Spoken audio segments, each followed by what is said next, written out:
Hello అండి, అందరికీ నమస్కారం. Welcome to our channel happy hearts. నేను మీ శ్రావ్య. సో ఈరోజు నేను మీకు చూపించబోయే రెసిపీ ఏంటంటే గోంగూర పప్పు.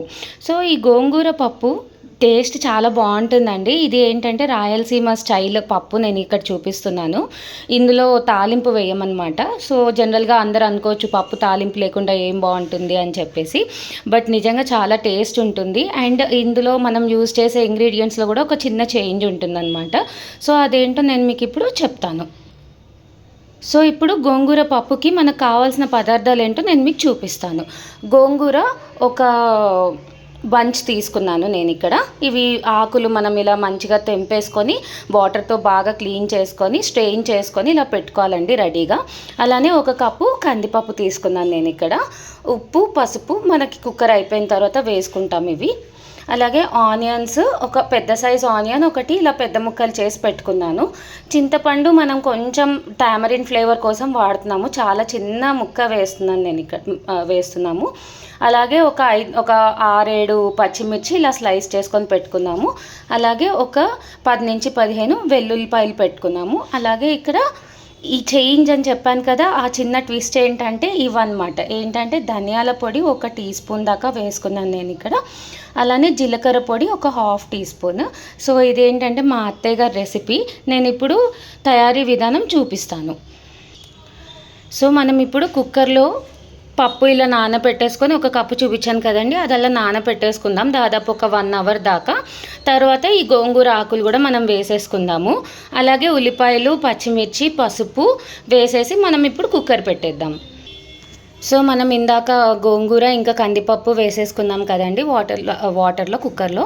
సో అలానే ఇప్పుడు మనము ఆనియన్స్, పచ్చిమిర్చి, వెల్లుల్లిపాయ, చింతపండు, కొంచెం ఒక చిటికెడు ఇంగువ వేసేసుకొని కుక్కర్ పెట్టేసుకొని ఒక 4 నుంచి 5 విజిల్స్ రానివ్వాలండి. సో కుక్కర్ విజిల్స్ అయిపోయినాయండి. ఒక 4 to 5 విజిల్స్ రానిచ్చాను నేను. ఇంకోటి ఏంటంటే ఈ విజిల్ వచ్చేలోపు ఒక చిన్న టిప్ ఏంటంటే, మనకి పప్పు తినేటప్పుడు గ్యాస్ట్రిక్ ఇష్యూస్ చాలామందికి వస్తాయి కదా. ఇప్పుడు కందిపప్పు మన వెజిటేరియన్స్కి కానీ ఈవెన్ నాన్ వెజిటేరియన్స్కైనా ఎవరికైనా కానీ ఒక సోర్స్ ఆఫ్ ప్రోటీన్ కదా. సో పప్పు మనం రెగ్యులర్గా మన ఫుడ్లో ఇంక్లూడ్ చేసుకుంటే మంచిది. కానీ పప్పు తింటుంటే గ్యాస్ట్రిక్ ఇష్యూస్ అని అలాంటివి వస్తూ ఉంటాయి కదా. సో పప్పు చేసే ముందు ఒక 2-3 అవర్స్ నానబెట్టేసుకుంటే మనం పప్పు, సో ఈ కందిపప్పు ఒక వాటర్లో నానబెట్టేసుకుంటే మనకేంటంటే ఈ గ్యాస్ట్రిక్ ఇష్యూ డెవలప్ అయ్యే ఛాన్స్ చాలా తగ్గుతుంది. సో ఇది ఎప్పుడైనా మనం పప్పు చేసుకున్న ప్రతిసారి మనం మార్నింగ్ లేచిన వెంటనే అట్లా నానబెట్టేసుకొని పెట్టుకోండి. పప్పు చేసుకునే టైంకి మనకు అది బాగా నానిపోతుంది. తర్వాత వాష్ చేసి కడిగేసేయాలి ఆ వాటర్ ఎప్పుడైనా కానీ. ఆ వాటర్తోనే మనం కుక్ చేయకూడదు.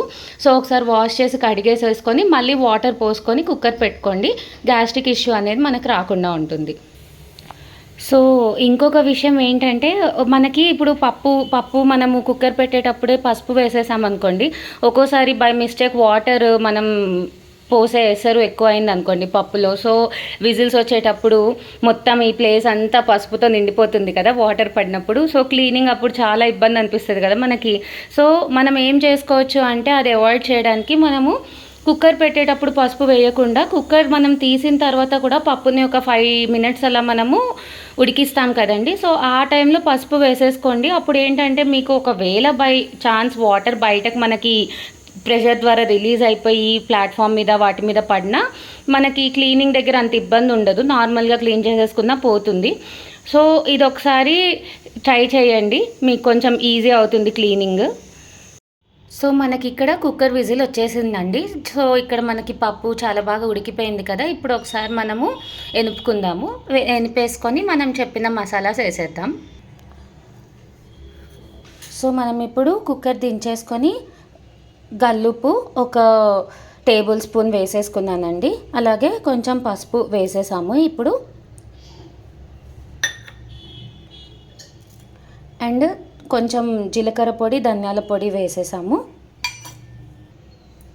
సో ఒక టేబుల్ స్పూన్ ఆయిల్ వేసేస్తున్నానండి, పచ్చి నూనె ఇది. సో ఇప్పుడు అన్నీ వేసేసి మనము ఒకసారి మళ్ళీ స్టవ్ వెలిగించి పొయ్యి మీద పెట్టేసి కుక్కర్ ఒక 5 minutes కాసేపు ఉడికించుకుందాం. సో ఈ పప్పుకి మనం ఇచ్చే ట్విస్ట్ ఏంటంటే, లాస్ట్లో కొంచెం ఒక చిన్న తాలింపు ప్యాన్ తీసుకొని, ఇది తాలింపు కాదు, జస్ట్ నేను ఆయిల్ కొంచెం హీట్ చేసి కొంచెం కాశ్మీరీ లాల్ మిర్చి powder, Kashmiri red chilli powder add చేస్తున్నాను ఆ యాడెడ్ కలర్ కోసం. సో ఇప్పుడు నేను మీకు చూపిస్తాను. సో ఒక చిన్న టీ స్పూన్ కాశ్మీరీ లాల్ మిర్చి పౌడర్ యాడ్ చేస్తున్నానండి. ఈ పౌడర్ రెడ్ మిర్చి పౌడర్ వేస్తున్నాను అని అనుకుంటున్నారు, కానీ ఇందులో మనకేం కారం ఉండదు. కాశ్మీరీ రెడ్ చిల్లీ పౌడర్ చాలా నార్మల్ స్పైస్ ఉంటుంది, అసలు స్పైస్ లేదు అన్నా కూడా ఆశ్చర్యం లేదు. సో ఇది ఏంటంటే జస్ట్ యాడెడ్ కలర్ కోసమే వేస్తున్నాను నేను. దీనివల్ల ఎలాంటి మనకి స్పైసీనెస్ రాదు.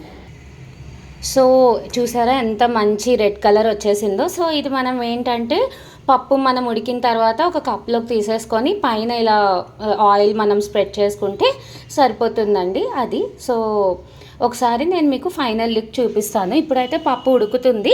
ఒక 5 minutes మంచిగా ఉడికించాలండి, బికాజ్ మనం ఇంకేం ఎక్స్టర్నల్ తాలింపు అలాంటివి ఏం వేయట్లేదు కాబట్టి ఇక్కడ పప్పు బాగా ఉడకాలి.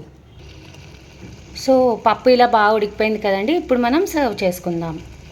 మనం సర్వింగ్ బౌల్లోకి తీసేసుకొని ఇప్పుడు మనము ఇందాక ప్రిపేర్ చేసుకున్న ఆయిల్ ఉంది కదండి, అది ఇందులో వేసేసి ఒకసారి కలిపేద్దాము.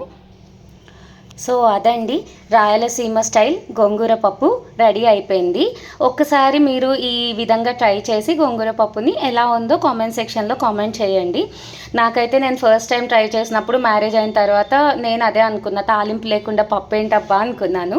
బట్ టేస్ట్ చేసినప్పుడు నిజంగా చాలా బాగుంది.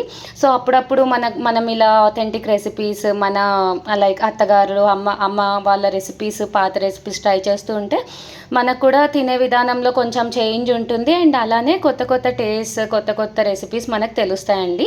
So hope you like this video. Thank you for watching the video అండి. Thank you so much.